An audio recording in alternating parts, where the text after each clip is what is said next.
which is brutal in my mind, but whatever. We're not going to get into my thoughts on the ethics of taxes right now. In this video, I'm going to go over what a 401k is, what an IRA is, what Roth means, what traditional means, the contribution limits, taxes, tax advantages, and penalties, all sorts of things you need to know about how to save for retirement in the form of a video. I basically got all of this research from Investopedia, and I know some people just don't like reading, so I wanted to translate this into audio and video just for you. I hope this helps. I hope this covers all the basics there, and by the end of this, you'll feel comfortable enough to start doing it yourself. My name's Zach, by the way, and of course, I'm not qualified to tell you any of this other than my degree in economics. I have no credentials whatsoever. I just like to read, and I got a degree in reading about finance-esque things, and so I did a little bit of reading, and then I did a little bit more, and now I'm putting it here on YouTube so that it makes a little bit more sense for someone who doesn't necessarily want to do all the work up front. I get it. So, without further ado, let's get right into it. Here's what you need to know about how to save for retirement in 2021. First things first, you need to know the difference between a 401k and an IRA. The main difference there is just a 401k is done through an employer. It's done through a business. So if you work for a business that has a 401k plan, they'll open it for you, or you'll consent to opening one. And then if they have a match, they'll match money for you, which is a great thing. That's essentially free money. You want to take advantage of that if you can. And that money comes out of your paycheck and goes into your 401k, a tax-advantaged retirement savings account. An IRA is an individual retirement account. And so what that means is it's through you, the individual. So you have to open this account yourself through a broker. There are tons out there, so you can find the one that works best for you. And then you have your own retirement account. Essentially, that's the only thing that's different. 401k is through a business or through an employer, and an IRA is through yourself. So, super cool. So you understand the difference between a 401k and an IRA. So now, what's the difference between Roth and traditional? Well, that's a good question. First thing to note is that you can have both for both. So you can have a Roth 401k and a traditional 401k, as well as a Roth IRA and a traditional IRA. Roth 401ks are less common because they don't really make a whole lot of sense when you think about it, because the whole kind of point of a 401k through your business is that they take the money out of your paycheck and they take it out before you pay taxes on it. So likely you have a traditional 401k through your business unless they tell you otherwise, or if you really want to investigate it, you should, for sure. Roth and traditional, the biggest thing that separates the two of them is where you get the tax advantages. So with a Roth, you pay taxes up front to then have no taxes when you withdraw that money, and a traditional, you avoid taxes up front to then pay the taxes when you withdraw that money at 59.5. So what that means is the point here is to realize where your tax bracket is now and where you want it to be when you retire. So with a Roth IRA, it makes sense if your tax bracket is lower now and you want it to be higher when you retire. Because if you're paying 20% on your taxes right now and you're depositing that money, whenever you take it out at that higher tax bracket, you will not be charged that on the money. So say your tax bracket in retirement becomes 30% because you're making $100 or something $1,000 a year in retirement from rental properties, just from savings withdrawals, anything like that. You're going to be in a much higher tax bracket, and that money that you paid taxes on when you were making a lowly $50K a year is going to be tax free, which is huge. Lowly is not. That was a joke. That's like my salary. It's higher than my salary. Traditional is the opposite way around. If you're making more money now and you intend to make less money in retirement, so say you're making enough to be in a 30% tax bracket now, you want to avoid those taxes now to then be maybe in a 20% tax bracket when you retire. So you basically save about 10% on that money just by putting it away pre-taxes in a traditional IRA. Again, Roth taxes now, traditional taxes later. And how that depends is if you're in a higher tax bracket now, you want to be doing a traditional so that you pay less if you're going to be in a less tax bracket later. And a Roth would be the other way around. If you're in a lower tax bracket now and intend on being in a higher one later, you want to pay those taxes now to avoid paying more later.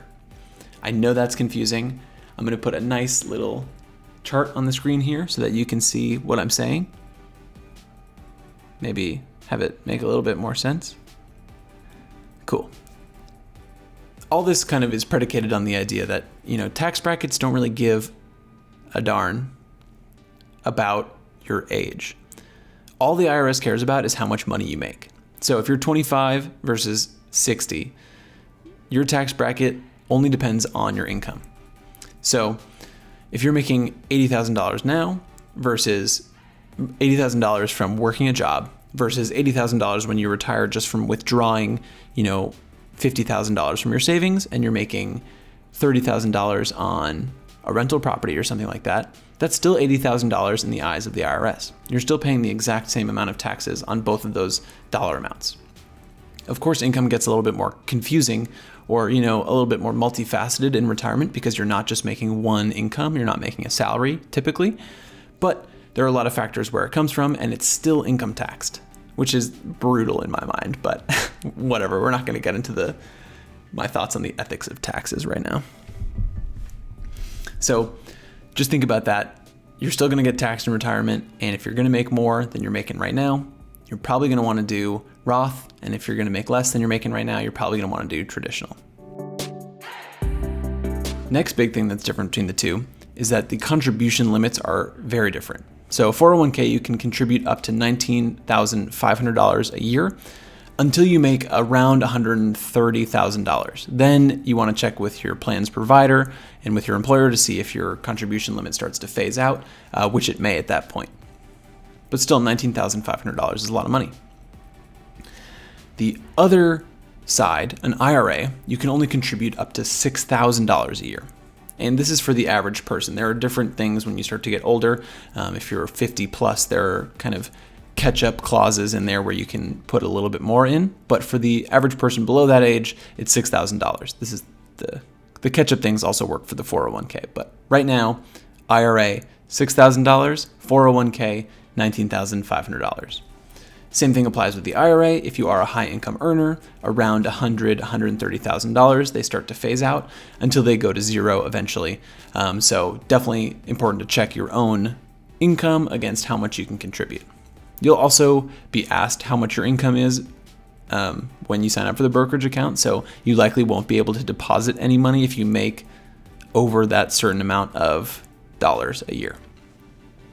And if you are, I would still be very skeptical of it because you may get hit with taxes later on. Just double check. If you do work for a company that has a 401k, you can do that in addition to an IRA. So first of all, you want to match out your match if you can, if they do have a match, and then contribute as much as you can to your 401k. And then you want to have an IRA as well, where you can have contributions on top of that.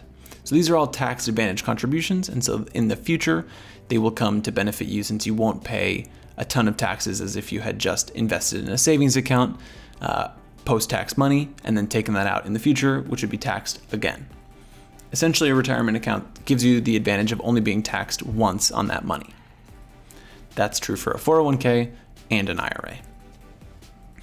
So you can contribute to both if you have enough money, first of all, and you have an employer that has a 401k, then that's great. Then you have two retirement accounts that are both tax advantage.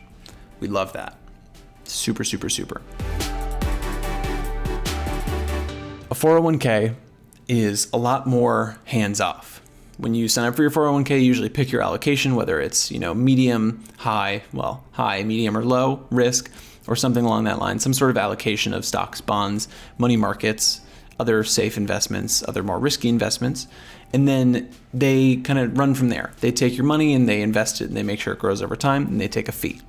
With an IRA, please do not forget that it is completely different, in most IRAs at least, that you have to actually invest that money yourself.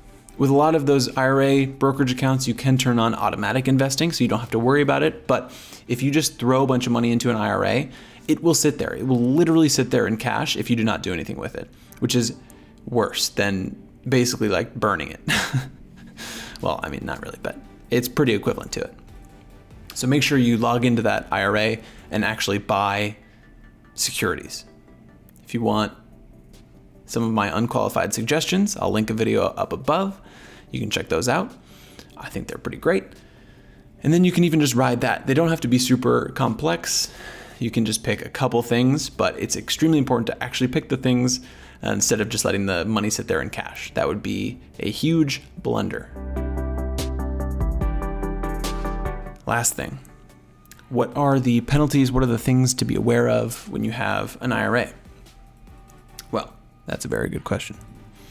So, with a Roth IRA or 401k, you can always withdraw the principal, which is the amount of money or the contributions that you put into the account at any time, penalty and tax-free. You cannot withdraw the earnings or how much you've made on top of that at any point before 59.5 without a 10% penalty.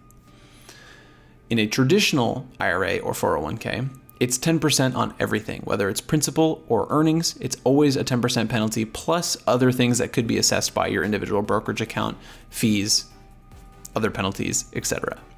It's a baseline 10% on everything in a traditional and only your earnings in a Roth. So a Roth is a little bit nicer in that way. It gives you a little bit more leeway with when you can withdraw that money, the principal at least. There are some exceptions to this rule, so there are about 9 major exceptions. Whether you had an unreimbursed medical expense, you want to pay for remodeling a house or buying a house, or higher education, or even you're deployed to active duty military.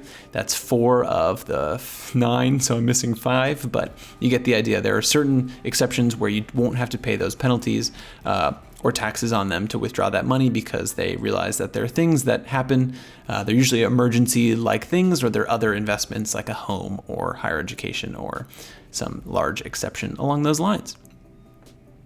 So it's not going to disappear until you're 59.5. You're going to see it along the way, and you can usually follow along. If it's an IRA, you can definitely follow along. You can log in every day to track the progress, which I don't recommend because you'll go crazy.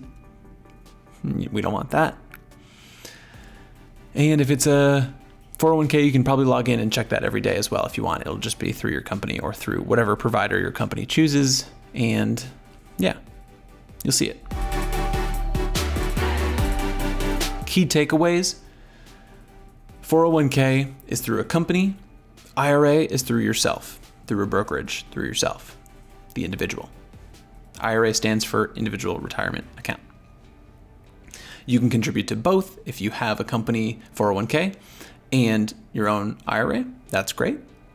You really want to take advantage of a match if it's there, because that's essentially free money.